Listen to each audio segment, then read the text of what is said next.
शहर कायद, जिसे पाकिस्तान का माशी हब कहा जाता है, क्योंकि इस शहर के जरिए पूरी पाकिस्तान की मईशत चलती है। मगर बदकिस्मती ये है कि इस शहर को तरक्की की तरफ गामजन करने वाला कोई नहीं। शहर कायद में मौजूदा सूरत हाल पे तो कई पार्टियों ने सियासत की और खूब पैसा बनाया, मगर इस शहर को शहर बनाने के बजाय खंडर बना दिया। कराची इस वक्त बेशुमार मसाइल से दोचार है, जिसमें बिजली, पानी, टूटी हुई सड़कें और इस वक्त तो बारिश का पानी सरे फहरिस्त है, क्योंकि बारिश जब होती है तो पानी ज्यादा आता है। बारिश आता है तो पानी आता है, जब ज्यादा बारिश आता है तो ज्यादा पानी आता है। जाहिर है जब नक्कासी आपका कोई सिस्टम नहीं होगा तो ये कैसे मुमकिन है कि शहर में पानी ना आए। अब बात करते हैं खेलों के मैदानों की। इमरान खान साहब के वजीर आजम बनने के बाद इस बात की उम्मीद थी कि खेलों को फरोग जरूर मिलेगा, लेकिन अफसोस ये चीज भी दूसरे किए गए ऐलानात की तरह ही रह गई। दीगर बड़े बड़े सियासतदान भी नौजवानों को मैदानों की तरफ की तलकीन तो करते हैं, लेकिन जब शहर के मैदानों में भैंसों के बाड़े और पार्किंग माफिया के हवाले कर दिया जाए तो बच्चे और नौजवान मैदानों का रुख कैसे करेंगे। शहर कायद में मौजूद करोड़ों रुपए की लागत से बनने वाले स्पोर्ट्स कॉम्प्लेक्स का क्या हाल है और इसके गैर कानूनी ठेके कैसे दिए जाते हैं, इसमें कौन कौन मुलव्विस है, ये हम आज के प्रोग्राम में आपको दिखाएंगे।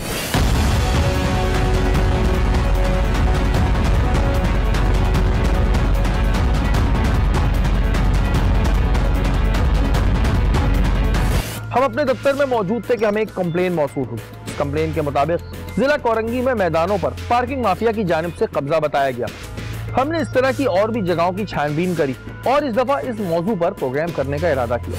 कंप्लेन का मौसूल होना था और हमने अपने नुमाइंदगान को इस छानबीन पे लगा दिया, क्योंकि जब बच्चों के खेलने के लिए मैदान नहीं होंगे तो आखिर बच्चे कहाँ खेलेंगे। और दूसरा सवाल यह है कि अवाम के टैक्स के दिए गए पैसे इस तरह आखिर क्यों जाया किए जा रहे हैं। इन तमाम बातों को जानने के लिए हमने सबसे पहले रुख किया कोरंगी में वाक़े स्पोर्ट्स कॉम्प्लेक्स का।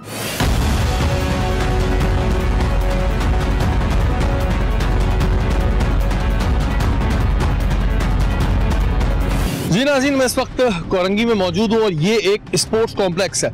पहले ये ग्राउंड था, उसके बाद इसको स्पोर्ट्स कॉम्प्लेक्स बनाया गया और तकरीबन यहाँ पे 4-5 साल पहले इस जगह को स्पोर्ट्स कॉम्प्लेक्स बनाया गया, जिसमें आप ये कह लें कि करोड़ों रुपए की लागत आई है।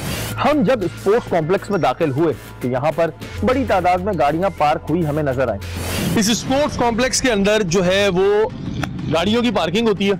यहाँ पर मौजूद अवाम ने हमें बताया कि यहाँ की पार्किंग इंतजामिया हमसे पैसे मौसूल करती है। रिक्शा इधर पार्क कर दो जी। कितने पैसे लेते तुमसे? 30 रुपए। 30 रुपए रोजाना के? जी।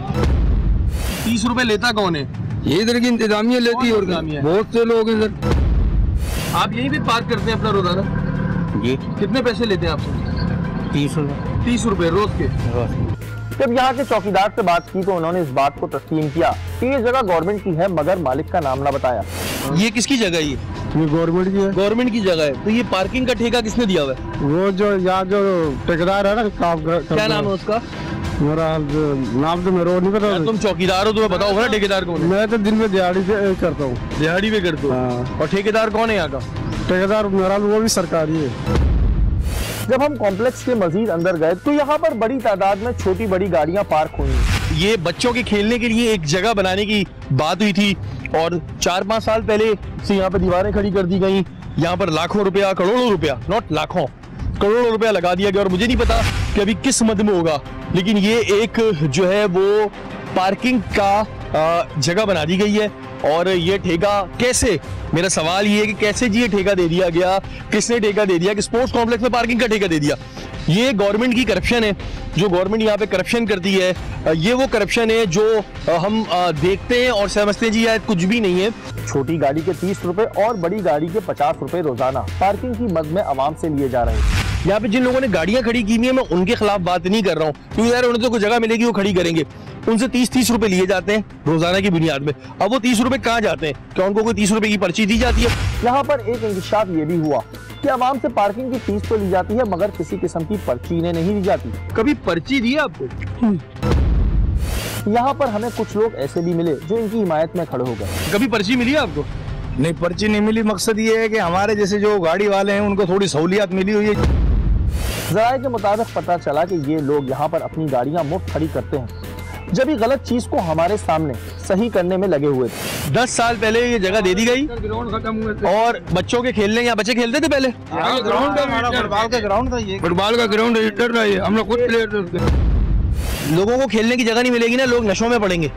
ये एक बहुत बड़ा ग्राउंड था, ये खेलने की जगह थी, यहाँ पर बच्चे खेला करते थे। हुकूमत ने कहा स्पोर्ट्स कॉम्प्लेक्स बनाते, बहुत सी बात। अभी यहाँ पे टोटली इलीगल काम है ना ये, मतलब एक स्पोर्ट्स कॉम्प्लेक्स को किस तरह एक पार्किंग की आपने जगह बना दी, और ये बच्चों के खेलने की जगह थी। यहाँ पर ये बता रहे हैं यहाँ के रिहायशी लोग कि बहुत बड़ा ग्राउंड था ये, और 10 साल पुरानी बात, मैं तो 5 साल समझ रहा था, 10 साल पुरानी ये चीज है। अभी हम स्पोर्ट्स कॉम्प्लेक्स का हाल आवाम को दिखाई रहे थे कि अचानक से बाइक पे खड़ा नौजवान हमें दूर से दिख रहा था। मालूम करने पर पता चला कि ये यहाँ के इंचार्ज का बेटा है। हमजा, क्या करते हो तुम यहाँ पे? जब इससे कैमरे पर सवाल किया गया तो पहले तो लाताल्लुकी का इजहार किया, फिर इसने बताया कि मेरे वालिद साहब एक सरकारी पीएन है। यहाँ के ठेकेदार कौन है? पता नहीं। तनख्वाह कौन देता है? मेरे वालिद साहब देते हैं। हमारे अब्बू ठेकेदार है ना, तो अब्बू का नाम नहीं पता? ठेकेदार तो वो नहीं है ना। फिर कौन है? तो पार्किंग चला रहे थे। अब्बू पार्किंग चलाते हैं ना, अब्बू यहाँ के हेड है जी। तो अब्बू का नाम नहीं पता आपको? सोहेल अख्तर। सोहेल अख्तर है, क्या करते हैं वो, कहाँ होते हैं? जी, गवर्नमेंट जॉब है, सामने KTS 13 में होते हैं। गवर्नमेंट जॉब है उनकी, कहाँ होते हैं वो? सामने गवर्नमेंट का स्कूल KTS 13 स्कूल है। KTS 13 स्कूल में पढ़ाते हैं जी। पियोन है। पियन है। एक स्कूल में पढ़ाने वाला पियन पहले तो बताए पार्किंग का ठेका कैसे ले सकता है? हम इनसे बात कर ही रहे थे कि अचानक वहाँ पर होने वाली पार्किंग के इंचार्ज की आमद हुई। सोहेल साहब, क्या करते हैं आप? मैं चौकीदार हूँ यहाँ का। नहीं, स्कूल में पढ़ाते हैं? पियन है स्कूल में? जी। कौन से स्कूल में पियन है? KTS 13 सरकारी स्कूल है जी। अच्छा, यहाँ पे क्या है आप? यहाँ चौकीदार। दो नौकरियाँ कर रहे हैं? जाहिर सी बात है, पेट तो पाल रहे हैं। तो गवर्नमेंट की तरफ से ये नौकरी आपकी है, प्राइवेट ठेका लिया हुआ है? ये प्राइवेट कॉन्ट्रैक्टर का। इसने बताया कि इमदाद नामी एक DMC के सरकारी मुलाजिम ने इसे ठेका दिया। एक सरकारी मुलाजिम को ठेका देना वैसे ही गैर कानूनी और गलत है, मगर जब बात पैसों की हो तो क्या सरकारी और क्या प्राइवेट। 16,000 रुपए किसको दे रहे हैं? ये DMC को। एंटी करप्शन वाले पकड़े ना, इनको क्यों नहीं पकड़ती एंटी करप्शन?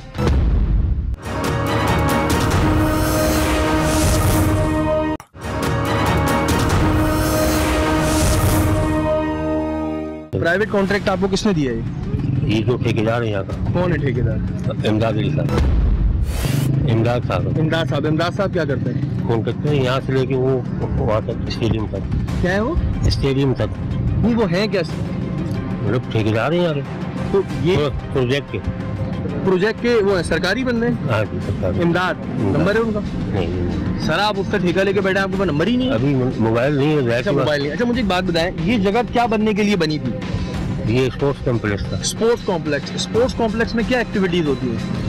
सर, जब बनेगा तो एक्टिविटीज आपको सामने हो जाएंगी। 10 साल से बन रहा है, बन नहीं पाया। तो बातों ही बातों में इन्होंने हमें वो चालान भी दिखाया जो DMC की जानिब से इन्हें दिया गया था। अच्छा, ये जो लोग यहाँ पर पर्ची वो 30 रुपए देते हैं, 50 रुपए देते हैं, उसकी पर्ची क्यों नहीं देते आप लोग? बात ये कि ये हमने DMC से अप्रूवल ली हुई है। किससे ली हुई? ये DMC। यही तो चीज चाहिए थी मुझे। ये हम 16,000 रुपये महीना दे रहे हैं। 16,000 रुपए किसको दे रहे हैं? ये DMC को। इतनी बड़ी जगह का चालान सिर्फ 16,000 रुपए। आपको इस बात का अंदाजा लगा सकते हैं, जहां एक दुकान 16,000 की किराए पे नहीं मिलती, वहां 1 एकड़ से बड़ा कॉम्प्लेक्स पार्किंग के लिए दिया जा रहा है। ये देखें जी, DMC के करप्शन के कारनामे जाने के बाद भी खोल रहे हैं। ये नैयर के ऊपर जितनी भी करप्शन के इल्जाम थे बिल्कुल ठीक थे।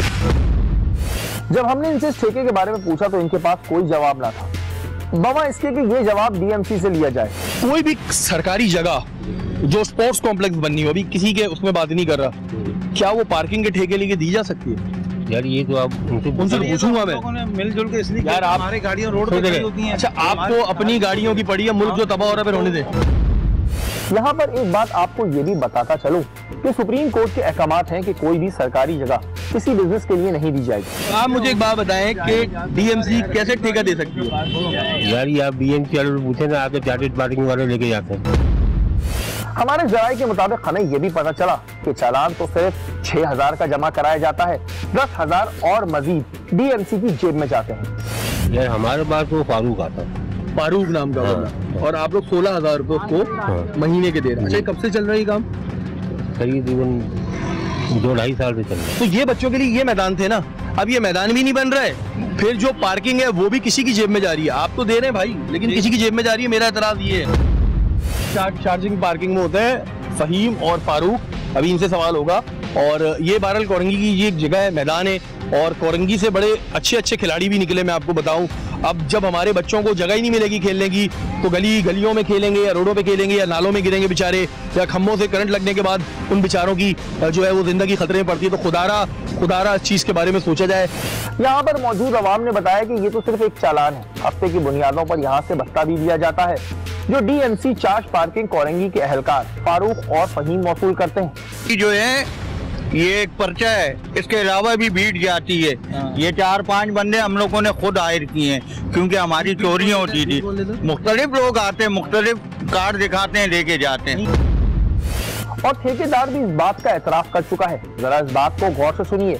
ये कह रहा है कि फारूक और फहीम पैसे वसूल करने आते हैं, जबकि चालान तो बैंक में जमा किया जाता है। फिर फारूक और फहीम किस चीज के पैसे जमा करने आते हैं? टाउन से आते हैं फहीम और फारूक दोनों। फहीम फारूक DMC में होते हैं। Chartered parking.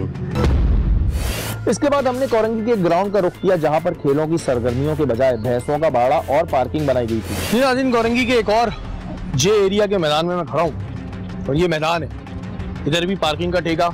ये सारे DMC वालों ने जो है यहाँ पर पार्किंग के ठेके दिए। यहाँ पर गाड़ियाँ खड़ी होती हैं, इसके पैसे होते हैं। ये कौन है, किसने अपना बाड़ा बनाया हुआ है, कुछ नहीं पता। ये ग्राउंड ही है, ये देखें जी, ये भी ग्राउंड है, ये देखें, ये यहाँ पे बाड़ा बनाया हुआ है। यहाँ पर मौजूद शख्स ने बताया कि ये जगह इन्हें टाउन वालों ने दी है। जगह क्या है ये टाउन वाले से ली थी। इस मैदान का ठेका एक शहजाद नामी शख्स के पास था। जब इसे बुलाया गया तो कोई ना आया। ग्राउंड था, मैदान था। नायों में तुम्हारी बात करा देता हूं। किससे करा रहे हो? पहले जी शादी हॉल दे दिया था कि बच्चे क्या करेंगे खेल के। कभी कम काम जो है ये MQM गवर्नमेंट ने भी कुछ कम कारनामे नहीं दिखाए। इसमें MQM गवर्नमेंट, सिंध गवर्नमेंट सब इन्वॉल्व है। ये ग्राउंड हमारे मुस्तकबिल के मेहमानों के लिए बनाए गए थे। यहाँ पर भैंसों का बाड़ा देखकर हमारा दिल खून के आंसू रो रहा था। बाइक खड़ी की हुई है, तो पैसे देते हैं, ऐसी खड़ी होती है? पैसे ही देते हैं। कितने पैसे देते हैं? 20-30 रुपए देते हैं। शायद यही वजह है कि मैदान ना होने की वजह से खेलों की सरगर्मियां मुअत्तल हो चुकी हैं, और फिर नौजवानों ने मैदानों का रुख करने के बजाय मंशियात की लत में पड़ जाते हैं। मुझे अफसोस इस बात का है कि मैदानों का हाल दिखाने निकलो ना तो दिल रोने लगता है। और हमारी जो गवर्नमेंटें गुजरी हैं, अब ये इलेक्शन आएंगे, ये फौरन वोट मांगने आ जाएंगे, वोट दे दो, वोट दे दो, वोट दे दो। यार कुछ खुदा का खौफ करो तुम लोग, कुछ खुदा का खौफ करो। तुम लोगों ने तबाह कर दिया इस मुल्क को, तबाह बर्बाद कर दिया पॉलिटिशियंस ने हमारे, जो इस तरह की करप्शन करते हैं। ये बच्चों के खेलने के मैदान है, इसको अपनी अय्याशी के लिए सब ने अपनी जेब गर्म करी है। एंटी करप्शन वाले पकड़े ना, इनको क्यों नहीं पकड़ती एंटी करप्शन? सवाल ये है कि इन जगहों से कब्जे कौन खाली कराएगा, इन जगहों को मैदान कौन बनाएगा? इसके बाद हमने बराबर में मौजूद यूनियन काउंसिल का रुख किया। जब यहाँ इस मैदान के बारे में पूछा गया तो उन्हें कुछ पता ही ना था। आप क्या करते हैं यहाँ पे? मैं यहाँ पर नाइब कासिद। ये बराबर में जो जगह है, जहाँ मैं भी गया, बाड़ा भी बना हुआ है, गाड़ियाँ पार्किंग, ये क्या जगह है? पता नहीं। सुबह के 10:30 बज रहे थे, मगर यहाँ के सेक्रेटरी मतलूब साहब का कोई अता पता ना था। सेक्रेटरी साहब जो हैं मतलूब साहब जो हैं इस वक्त 10:30 बज रहे हैं, 10:30 ही बज रहे हैं। हाँ जी सर, मैं झूठ बोल रहा हूँ? सही है। 10:30 बज रहे हैं, लेकिन मतलूब साहब को पता नहीं, वो आराम से 12 बजे आएंगे, शाम तक बैठ के हमारी नस्लों पे एहसान करेंगे। बाहर आवाम खड़ी हुई थी। 12 साल से मौजूद यूनियन काउंसिल में इस शख्स को ये पता ना था कि बराबर में क्या हो रहा है। टाइम नहीं है, 2 लोग यहाँ पे बैठे हुए, और इन 2 बेचारों को ये नहीं पता है कि बराबर में जगह कौन सी है। नहीं पता ना? नहीं सर, हमें पता ही नहीं है कि बराबर में जगह कौन सी है। यूसी के बिल्कुल बराबर में जो है, कब से पोस्टिंग आप लोग इधर? हमारी तकरीबन 10-12 साल है। 10-12 साल। आप कोरंगी के रिहायशी हैं? जी मैं यही कर। सेक्रेटरी साहब तो मौजूद ही नहीं है। सेक्रेटरी साहब आराम से आएंगे, चाय वाय पी के, सुबह उठ के सड़ मार के। हम लोग खड़े होंगे जी, हम नौकर लोग हैं इनके, ये बादशाह आदमी है। और मतलूब साहब है नहीं। किया मुझे कि भाई संभालो, दफ्तर में चले आए, मैं मुझे दिखाएं। ऑफिसों में लोग क्यों नहीं आते जल्दी? ये चेयरमैनों का मेहरबानी है। टैंकर खड़े में जी, ये कौन खड़ा करवाता है? ये पार्किंग हो रही है, केडिया ने पार्किंग में दी है।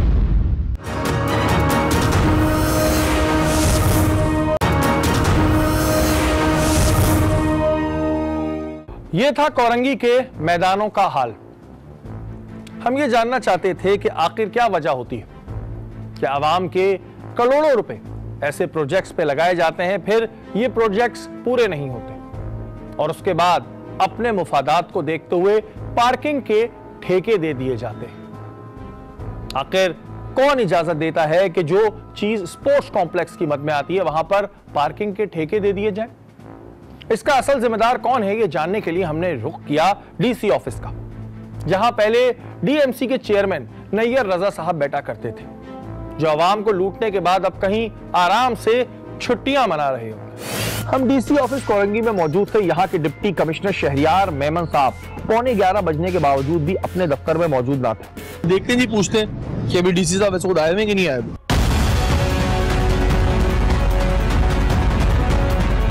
इधर ही होते हैं आप जी? डीसी साहब आए जी अभी तक नहीं आए। हम इस दफ्तर में अपनी शिकायत लेकर मौजूद थे, मगर हमारी फरियाद सुनने वाला कोई ना था। 11:15 बज रहे और किसी को यहाँ पे कोई फर्क नहीं पड़ता कि कौन है कौन नहीं है।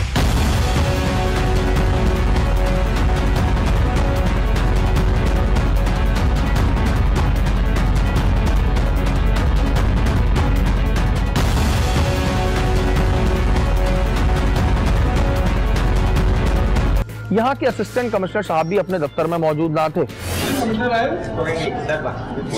पहुंचे नहीं है। हाँ। क्या नाम है उनका? इम्तियाज सारे फील्ड में ना इम्तियाज मंगी साहब। इम्तियाज मंगी साहब है असिस्टेंट कमिश्नर, ये भी नहीं पहुंचे। 11:15 बज रहे हैं, न डीसी न असिस्टेंट कमिश्नर, कोई भी नहीं।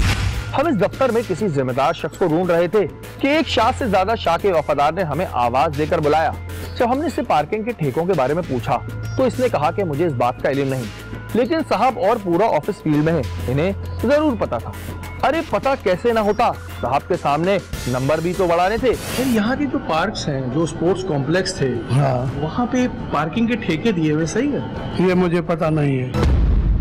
लेकिन इनका झूठ अभी हम आपके सामने लाते हैं।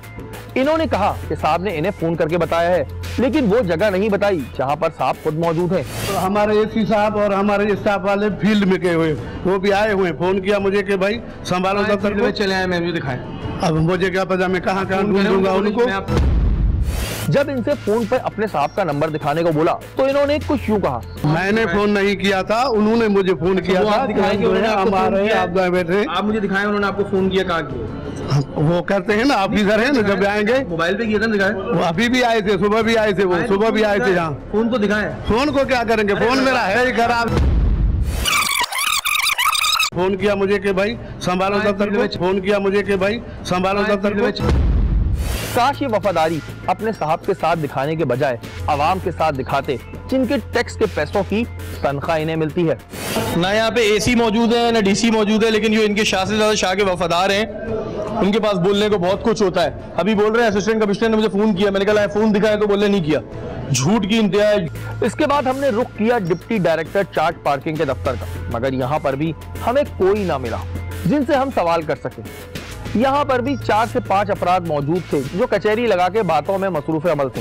ये ऑफिस में टोटल आप इतने एम्प्लॉयज हैं, उससे ज्यादा नहीं है लोग बैठने होते हैं। बस वो जो ड्यूटियों पे होते हैं साइडों पे, वो साइडों पर होते हैं। साइडों पे किधर है? साइडों पे कितनी तादाद है यहाँ पे? आप यहाँ पे क्या है? हम भी वर्कर ही हैं यहाँ पे। चार्ज पार्किंग के दफ्तर में होने के बावजूद इन्हें इस पार्किंग माफिया का इल्म ना था।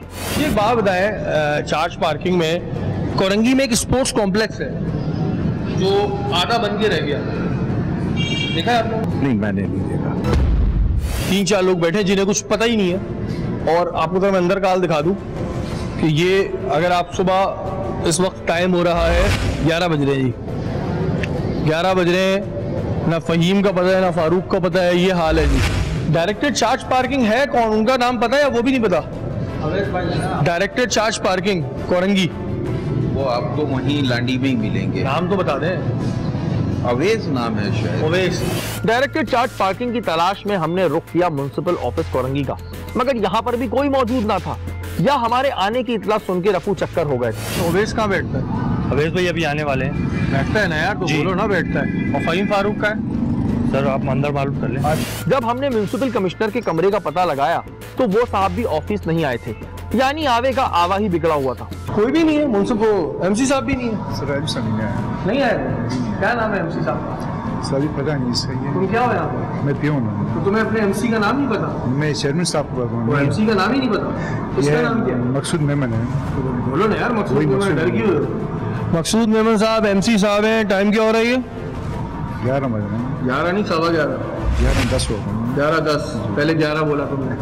11:10 बज रहे हैं लेकिन एमसी साहब मौजूद नहीं है, पूरे दफ्तर में कोई मौजूद नहीं है, सन्नाटा पड़ा हुआ है। ये बेचारे आए हुए हैं, मैं कहता हूँ इन्हें एमसी लगाना चाहिए। आवाम सुबह से आके इनके दफ्तरों में ख्वार होती है मगर सुनने वाला कोई नहीं होता। मकसूद मेमन साहब भी नहीं है यहाँ पे और 11:10 हो रहे हैं। आराम से आएंगे जी, फिर 2-3 घंटे बैठेंगे। यहाँ के एहलकार भी यहाँ के जिम्मेदारों से परेशान नजर आ रहे थे। यार ये ऑफिसों में लोग क्यों नहीं आते जल्दी? ये चेयरमैनों का मेहरबानियाँ है, आते ही नहीं है जल्दी यार। हाँ ना, मुझे काम है वो चार्ज पार्किंग वाले से, वो नहीं पता, म्युनिसिपल कमिश्नर का नहीं पता, क्या करूँ मैं? आप क्यों जल्दी आए? हम अपने टाइम से आएंगे। गवर्नमेंट हमारी ड्यूटी, हम तो आएंगे। तो आराम से आएगा, आप सभी आ रहे हैं। नहीं, हमारी ड्यूटी में शामिल, हम तो आएंगे। गवर्नमेंट ड्यूटी कितने बजे कितने बजे शुरू होती है? गवर्नमेंट ड्यूटी 9 से 5 है।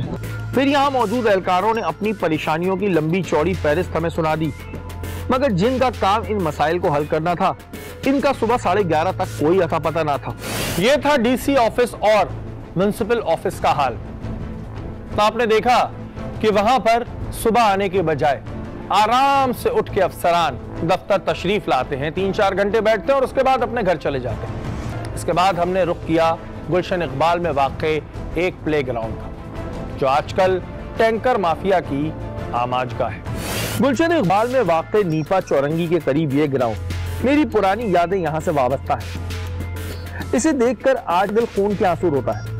ज़राए के मुताबिक गुलाम नबी नामी शख्स इस कारोबार का करता धरता है। जी नाज़रीन, इस वक्त मैं गुलशन इकबाल के मोमिन स्क्वायर का एक ग्राउंड है और इस ग्राउंड से मेरी बड़ी यादें वाबस्ता इस वजह से हैं कि जी इधर मैंने बड़ी क्रिकेट खेली है, बहुत मेरा वक्त गुजरा है और यहाँ पर हार्ड बॉल का बहुत क्रिकेट हुआ करता था, टर्फ होता था ये।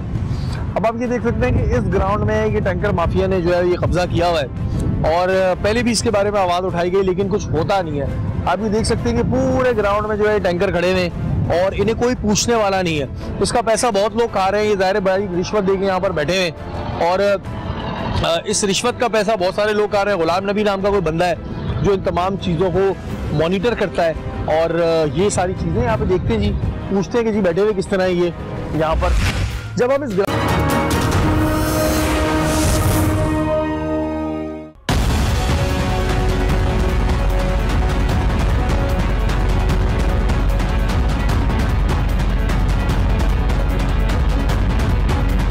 इसके बाद हमने रुख किया municipal commissioner east Waseem Mustafa Soomro साहब का और इन्हें सारी सूरत हाल से आगाह किया।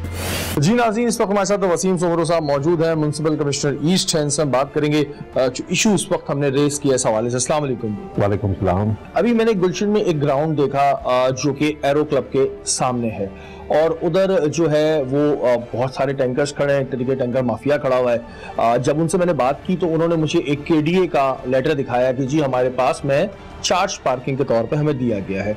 तो पहले तो मुझे ये जानना है कि क्या जो प्ले ग्राउंड्स हैं वो चार्ज पार्किंग को दिए जा सकते हैं?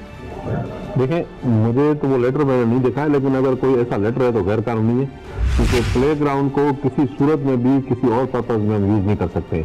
अच्छा, अगर ऐसी चीज़ है तो मैं डिप्टी कमिश्नर यूज को लिख देता हूँ। और वैसे कुछ थोड़ी सी मैंने वहाँ पे अपना ये जो ट्रक बेरर जो होते हैं तो इसकी अप्रूवल दी है लगाने की, तो अगर ऐसी कोई सूरत हाल है तो उसको इमीडिएटली इस पे एक्शन लेते हैं। ये वो लेटर है अगर आपको इसमें देखें, एक चीज़ है, कोई भी according to the supreme court directive कोई भी हम पब्लिक प्रॉपर्टी जो है वो किसी भी बिजनेस एंटरप्राइज को नहीं दे सकते। ट्रू। अच्छा, चार्ज पार्किंग जो एक बिजनेस एंटरप्राइज है, तो इस चीज़ को ये है कि अपना प्रिंसिपली तो ये टोटल गलत है। अगर आप जैसे कह रहे हैं कि कोई लेटर दिया है तो लेटर गलत दिया है, अगर जिसने भी लेटर दिया है वो गलत दिया, और इस पे मैं लिख रहा हूँ, अपना डिप्टी कमिश्नर इसको भी लिख रहा हूँ और इस पे हम खुद भी एक्शन ले रहे हैं। सारी बातें सुनने के बाद उन्होंने फौरी तौर पे टैंकर माफिया को हटाने का वादा किया। अच्छा वसीम साहब, अंदाजन कब तक हम उम्मीद कर सकते हैं कि इस पर एक्शन हो जाएगा? इंशाल्लाह आज से होगा। आज से हो जाएगा इंशाल्लाह उम्मीद करते हैं कि वसीम साहब जो है इस पर एक्शन भी लेंगे और वहां से जो टैंकर माफिया जिन्होंने एक कब्जा कर लिया उस जगह पर, इसको मैं कब्जा कहूंगा कि जी हम 1.25 लाख रुपए एक महीने का देते हैं और इतनी बड़ी जगह है वो आपने देखी है और वो वहां से जल्द खत्म होगा। हमने डायरेक्टर चार्ज पार्किंग KDA से भी राब्ता किया। अतर साहब ने हमें बताया कि हमारी जानिब से कोई भी इस किस्म का नोटिफिकेशन जारी नहीं हुआ, यानी वहां बैठा शख्स जो ये बात बोल रहा था कि हमारे पास इसका लेटर मौजूद है, वो सरासर झूठ बोल रहा था। आज से कुछ अरसे कबल इस हल्के के MN आलमगीर खान ने अवाम के हमरा इस ग्राउंड के लिए एहतजाजी मुहिम चलाई थी और इस माफिया को खाली भी कराया था, मगर कुछ अरसे बाद टैंकर माफिया इस ग्राउंड पर दोबारा काबिज हो गए। सोशल मीडिया पर आलमगीर खान पर कई इल्जामात लगे। हमने इस मामले की हकीकत को जानने के लिए आलमगीर खान से इस मामले पर बात की। जी नाज़रीन, इस वक्त हमारे साथ आलमगीर खान साहब मौजूद हैं। गुलशन इकबाल में एक जो अभी मैंने आपको दिखाया भी एक पार्क था, वहां पर अब टैंकर माफिया ने जो है वो कब्जा किया हुआ है। लाइन से टैंकर खड़े हुए हैं, रोड तबाह हाल हो चुके हैं। आलमगीर, सबसे पहले मुझे आप ये बताएं कि आपने उसके ऊपर प्रोटेस्ट किया और उसके बाद वो वहां से हटाए गए, लेकिन फिर आप पीछे क्यों हटे वहां से और क्या वजह थी कि जो आपको पीछे हटना पड़ गया?